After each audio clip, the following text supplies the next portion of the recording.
Hello my dear students, my name is Banik and I am your English teacher. Today we will be reading a poem, a very interesting poem.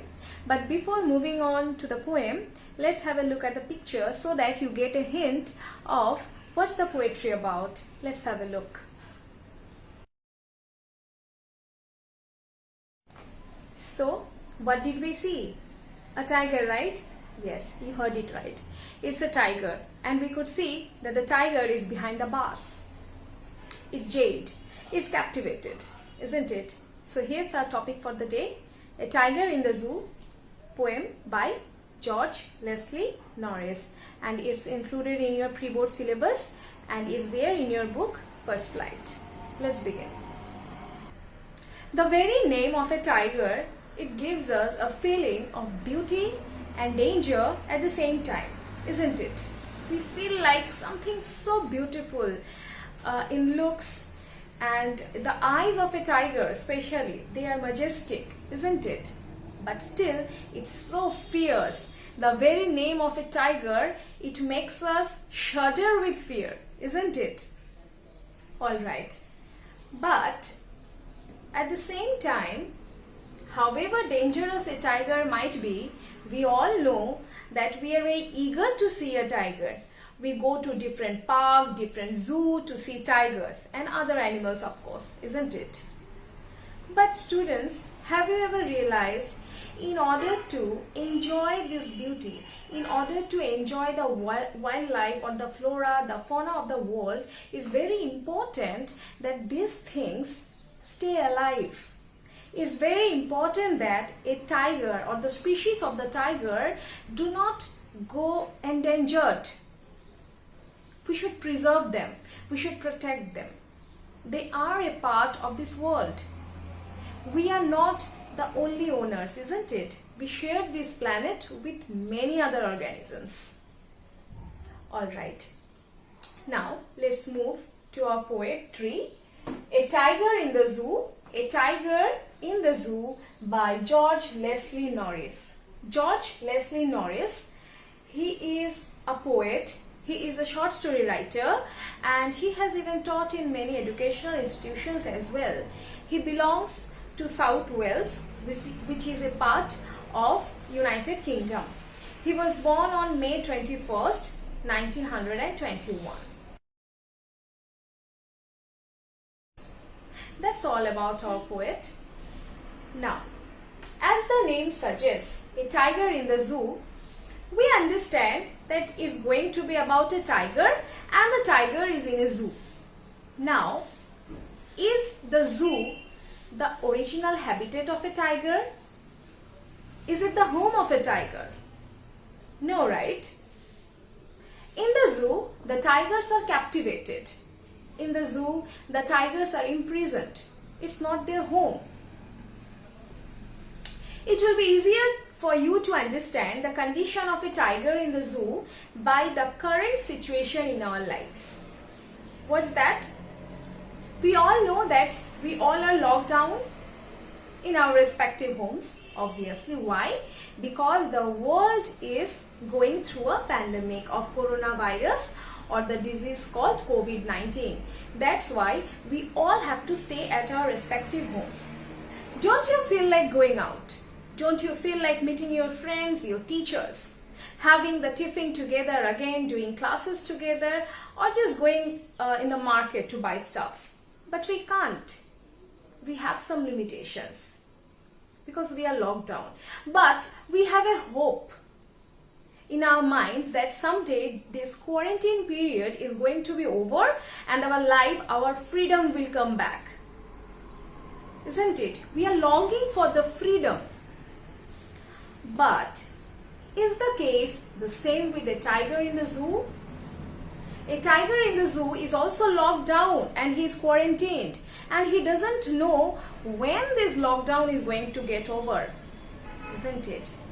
Suppose we all are at home, we are with our family, you are having the cooked food, the tasty food cooked by your mom, your father is with you, your brother, your sister is with you, you can watch TV, you can have good food, you are doing your studies and everything. But there are some people who had traveled to different parts of India or to the different parts of the world just before the lockdown, and now they are not able to come back because every way of communication is closed. Don't you feel lucky compared to them? They are not with their loved ones, but we are, isn't it? The same case is with a tiger in the zoo. He is not with his family. He is not with his loved ones. He is not in his home. That's why he feels devastated in the zoo. It's like a jail for him. He feels deprived. He feels imprisoned. He longs for freedom. He wants to be set free so that he can live his life in his own terms. Poetry is about the importance of freedom. It's the importance of the animals. It's about understanding the responsibility of you, the responsibility of everyone in this world, the responsibility of the present generation to save the world and the environment. It's about the importance of afforestation. It's to understand that animals can live happily only in their natural habitats. So let's move into the poetry first. Stanza. This is the first stanza. I have written down the lines on the board so that it's easier for you to understand, just in case you don't have a text with you right now. He stalks in his vivid stripes. Who is he here? He is our tiger. That is the main protagonist of our poetry. So here in the very first line we can see that the tiger has been personified. What does personification means? It means when the qualities of a human being is transferred to any other living being or non-living thing as such, it's called personification. So he here stands for a tiger. What the tiger is doing? He stalks. Stalks means follow or walking. He is walking. Our tiger is walking. In his vivid stripes. Vivid stripes. What is meant by vivid stripes? Vivid means bright colored. The stripes in the body of a tiger are brightly colored, and it's actually very beautiful. If you have seen it, there are shades of orange, brown, yellow and black on the body of the tiger, isn't it? So the tiger in his vivid stripes, the few steps of his cage, he is following, right? He is walking. Where? In his cage. He is walking in his cage. Few steps. The cage has few steps. What does that mean? That means the cage is very small in size. The original home of a tiger, which is a jungle or a forest, is vast and wide. It has no end to it. But the cage is very small. So he only has to take a few steps to walk around. Alright? On pads of velvet white, he is walking on his pads. What does pads mean? Pads mean paws. The paws of a tiger. You would be amazed to know that the paws of a tiger are very soft. The tiger is so fierce, it's so strong, but its paws are actually like velvet. Velvet white. He is walking quietly on his pads, and his pads are very soft as velvet. In his quiet rage, rage means anger, he is walking quietly, but inside him there's anger. Why the tiger is angry? Obviously, he is locked down, he is imprisoned, and anger is swelling up inside him, but he cannot show it. He is helpless. He cannot do anything. So what he is doing? He is walking quietly and keeping the anger quite inside himself. This is our first stanza. Okay. So in the first stanza, we are only getting a description of the tiger who is now in a cage. What the poet is doing in the subsequent stanzas, you will get to see the poem is moving to and fro. In the very first stanza, the tiger is in the cage. in the next stanzas we'll see he is out of the cage and then again back to the cage. So the poet is actually trying to show the different behaviors of a tiger inside the cage and outside the cage, when he is imprisoned and when he is free. So the first stanza I hope is very much clear to you. The second stanza begins, he should be lurking in the shadow. He. Again we can see the preposition he. He here refers to a tiger again. He should be. Why should be? Because it is the intrinsic feature of a tiger to show its activities, to manifest its desire for hunting, isn't it? But inside the cage, the tiger is not able to do so. So the poet says that the tiger is not supposed to be in the cage. He is supposed to do something else. What's that? He should be lurking in the shadow. A tiger is supposed to be lurking in the shadow. Lurking means to hide. A tiger is supposed to hide in shadow. Why? Let's see. Sliding through long grass. He will be hiding somewhere behind the long grasses in some shadow. Why? Near the water hole, there's a water body. A small water body is there and the tiger is hiding just behind that. Where plump deer pass.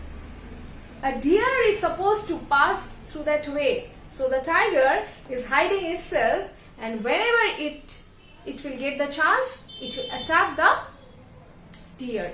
Plump means chubby. A very fat, chubby deer is coming. Can you see the imagery the poet is trying to create? Just imagine in your mind. A tiger is hiding somewhere. There's a water body there and a deer has come to drink water maybe, and just the tiger gets the chance and attacks the deer to have a good meal, isn't it? To have a good feast of it.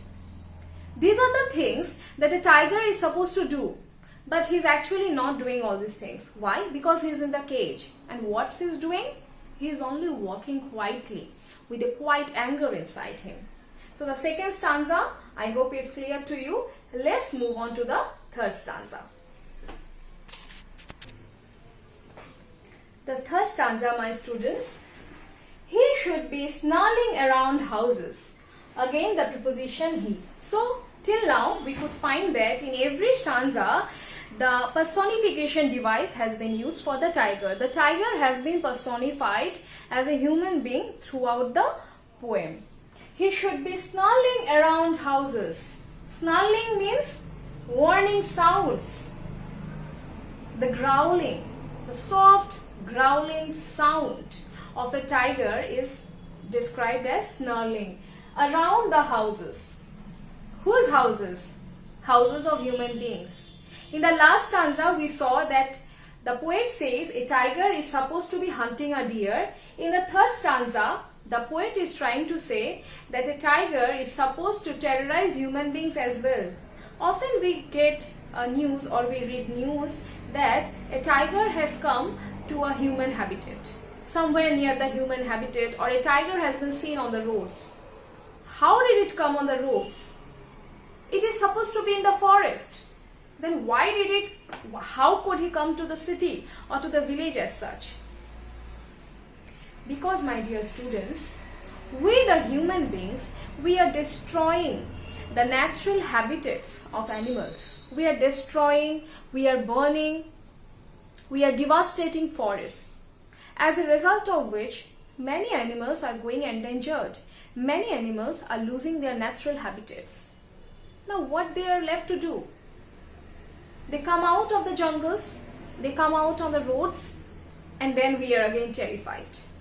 It's us who are making them bound to come to our regions, to threaten us, isn't it? We are threatening them and in turn they are threatening us.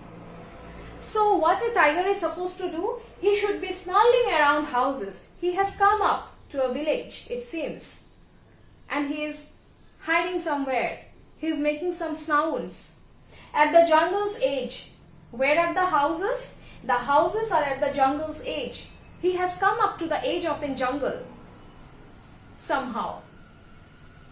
baring his white fangs, his claws. Baring means to uncover. He has uncovered, that is, he is showing. He is trying to terrorize people. He is showing his fangs, that is his teeth. Fangs means the sharp teeth of a tiger. His white sharp teeth, he is showing them. He has left his mouth wide open and people can see his white fangs and his claws also. Just imagine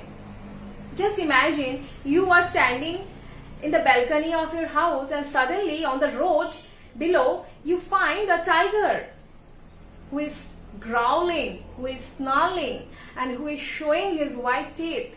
Won't you be terrified? Terrorizing the village. All these things is terrorizing the village. People are getting terrified. OMG, oh my God, how did the tiger come here? These are the actual behaviors of a tiger, to terrorize or to hunt. But is the tiger doing all these things? No. Why? Because he is in a cage. These are only the imaginations of the poet. The poet is trying to say what the tiger would have done if he were free in the jungle. He would have done all these things. But he is not. Alright. So now next, let's move on to the next stanza. The fourth stanza, my students. But he is locked in a concrete cell. See, the preposition is still there. As I said, the tiger has been personified throughout the entire poem. But he is locked in a concrete cell. Concrete means made of cement and bricks. A building. He is locked in a cage which is made up of stones, bricks and cement. In a very small cage, he is locked up. Okay. The tiger is in a jail. His strength is behind the bars. He is full of immense strength. He is immensely ferocious. He has a rage inside him. But he is not going to show them all. Why? Because he is behind the bars. He knows he cannot do anything. He is helpless. Alright? Stalking the length of his cage. The only thing he is doing is only walking quietly to and fro in the cage. He is not hunting. He is not able to terrorize people. He is not able to do anything other than walking silently in the cage. Ignoring visitors. Who are the visitors? Here we know that the cage is in a zoo because the zoo has got visitors. Visitors like us who go and to see the wild animals in the zoo, isn't it? We feel so happy that the wild animals are inside the cage and we are outside. We can shout, we make faces and whatnot. And the animals, they remain helpless inside the cage. Just imagine yourself or imagine ourselves that we are locked in a jail. What would you do?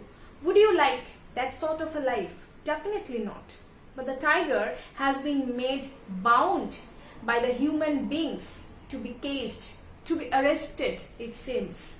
He is ignoring the visitors. He is not happy to see the visitors. How can he be? He is alone there. He doesn't know anybody. He cannot even rest because the visitors have come and they are making all sorts of noises. So he cannot even rest inside the cage. His life is pathetic. The poet is feeling very pity for the tiger, it seems, isn't it? The poet wants the tiger to be set free. The poet says that the tiger would have hunted. The tiger would have terrorized the people. The poet wants to say, if we go on destroying the natural habitats of animals, the animals will come and invade our territories. Alright? Okay. Now next move on to the last stanza. Here's the last stanza, my students. He hears the last voice at night. He, that is our tiger. At night also, he hears the sound. So you can see he is not at rest even during the day, not even during the night. He is the one who stays awake late in the night. He hears the voice at night. What are the voices? Maybe the voices are of the guards who are at the zoo, who are guarding the zoo, the guards who keep on talking to each other, he listens to all their conversations. The patrolling cars, patrolling, what does patrol means? Patrol here means vigilance. The vigiling car, the cars which move about in the zoo to see if everything is all right or not, if the animals are inside the zoo or not, or the animals are inside the cage or not, if there's any problem or not. Those are the people who move about in the patrolling cars. So these are the sounds and the voices that he hears at night. Why at night? What the poet is trying to say, that the tiger is not able to sleep even. The entire day he has been very much angry because he is not free. The visitors are also disturbing him, and at night also he is not able to sleep. Why? Because he longs for something. What's that?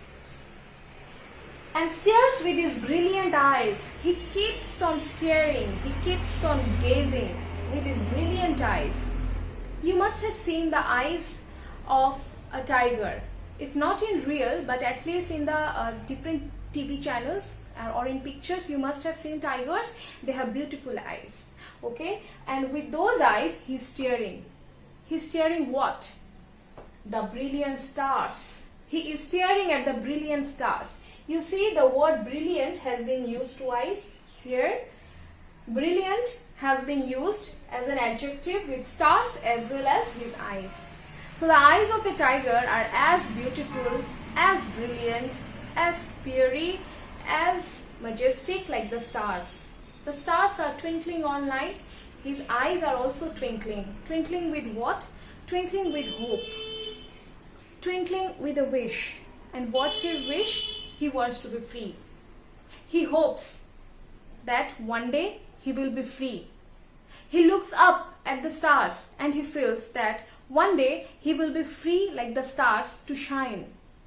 He'll be free to go back to his home, to meet his family someday. This is the hope with which he is living every single day in the zoo. So my students, the poetry is over. All the stanzas I have discussed with you. So let's just recapitulate the entire poetry, what we have got to understand till now. So we find our in this poem we have a tiger who is locked down in a zoo, in a cage, and the cage is very small. He keeps on walking to and fro in the cage because he has nothing else to do. The poet has tried to show us the difference in the behavior of a tiger inside the zoo and outside the zoo. So inside the zoo, what he is doing? He is only walking in his cage. He is staring at the stars. He is only his anger is swelling up inside him, but he is not in fact showing it. But if it were outside the zoo, it would have hunted. It would have spotted a deer, a chubby deer, and would have hunted it, eaten it for a nice meal. Or it would have invaded the human territories. It would have invaded the villages by terrorizing the people. So what the poet is trying to say? The poet wants the tiger to be in its own form. The poet wants the tiger to be set free.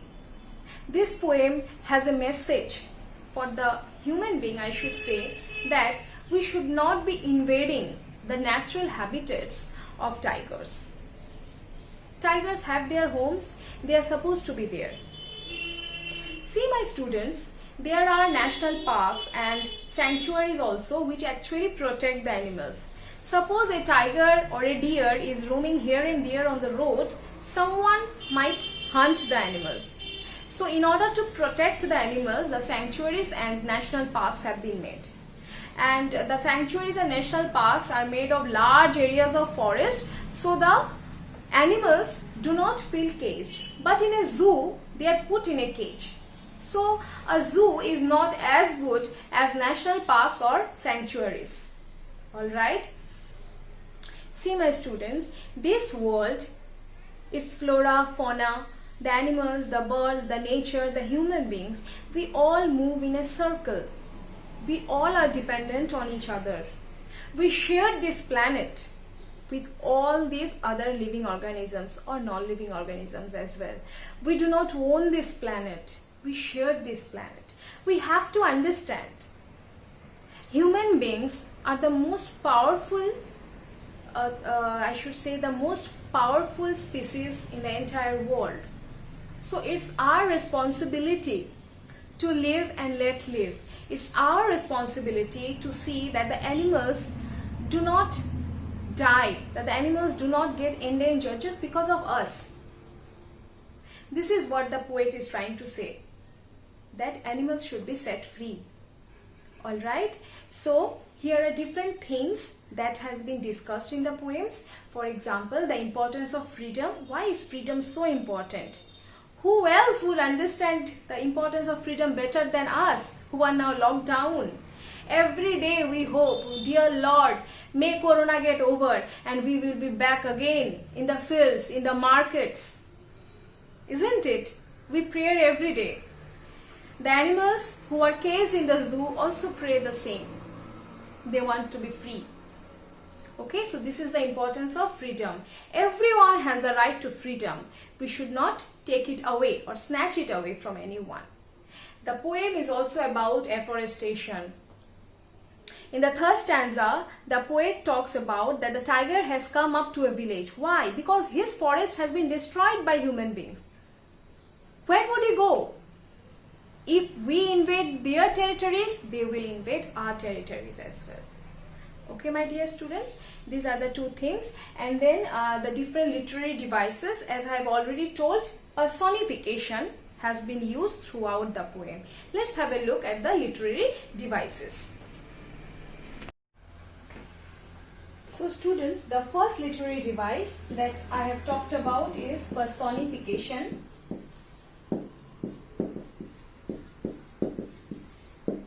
Personification has been used, as we have seen, throughout the poem.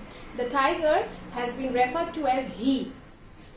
The tiger has been referred to as he. In this way, the tiger has been personified throughout the poem. These are the literary devices I am talking about. Now, what's the importance of literary devices? Literary devices are used to decorate the language, to glorify the language. Okay? The second literary device that has been used, imagery. Different kinds of imagery has been used. What is imagery? That is, through the lines, by reading the lines, we are able to understand an image. An image of the scene comes in front of our eyes. This is called imagery. For example, when the poet says that the tiger is hiding somewhere and a deer comes and he hunts it, or a tiger comes to the village, or the tiger is walking in the cage, in all these lines he is trying to create an imagery before our eyes. Thirdly, metaphor has also been used.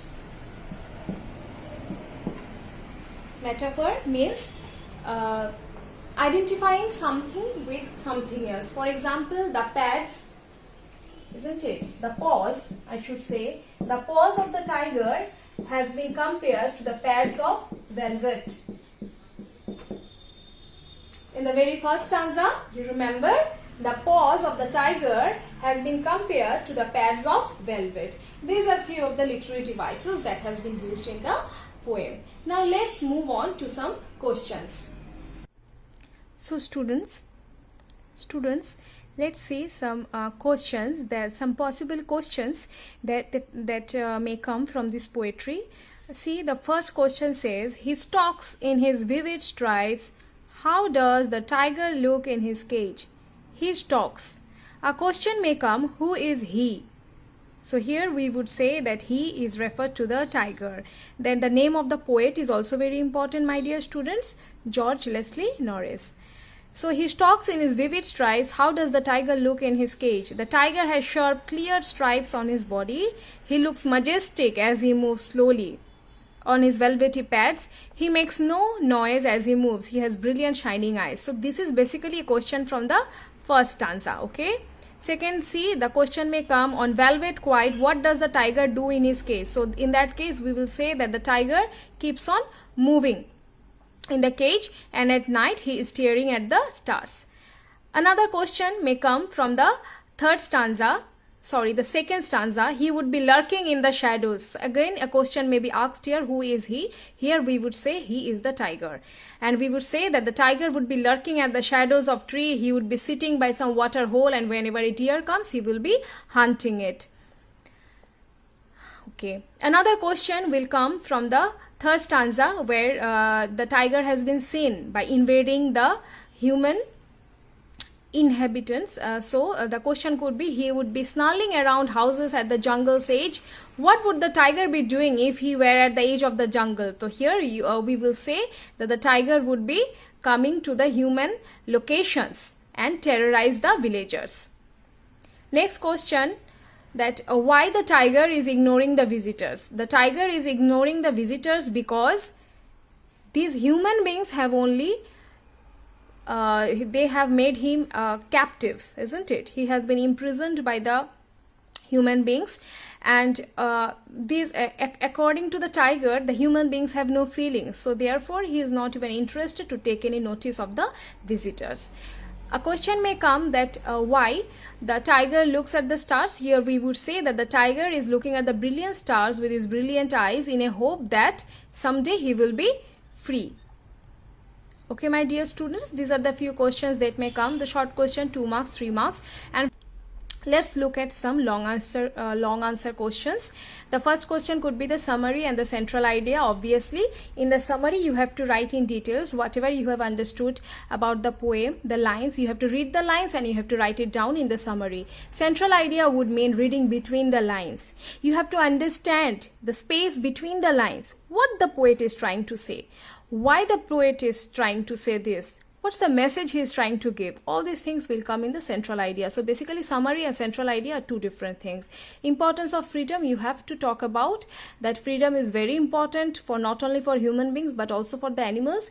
If animals are not kept free, someday they will become endangered, and in this way the cycle of life in this world will also be destroyed. Message to human beings. What is the message the poet is trying to give to the human beings is that tiger are very proud animals, tiger are very beautiful animals, and it's a matter of shame that tigers are kept captive. Our power is nothing in front of a tiger. That's why we make them captive. This is not at all done. We should not do this. Every living animal on this world, in this world, has the right to live on its own terms. All animals have a right to freedom. Then a question may come on the title of the poem. What is the title? You will say that a title is something that gives us an idea of what we are going to read in the poem. Similarly, when we see the title, A Tiger in the Zoo, we understand that this poem is about a tiger and it is captive in a zoo, isn't it? So here lies the importance of a title, that it helps to understand the text, and therefore then you are going to explain the title or explain the entire poem as such, and lastly you have to tell whether the title has been justified or not. These are the few questions, my students, that you may face in exams. I hope these questions will be of some use to you. So my dear students, I have explained the poetry. I have discussed some questions with you as well. I have talked about the literary devices that have been used in the poem. I hope all your doubts have been cleared. I would suggest you that kindly read the text nicely and you will be able to excel in your exams for sure. We'll meet you soon. Thank you.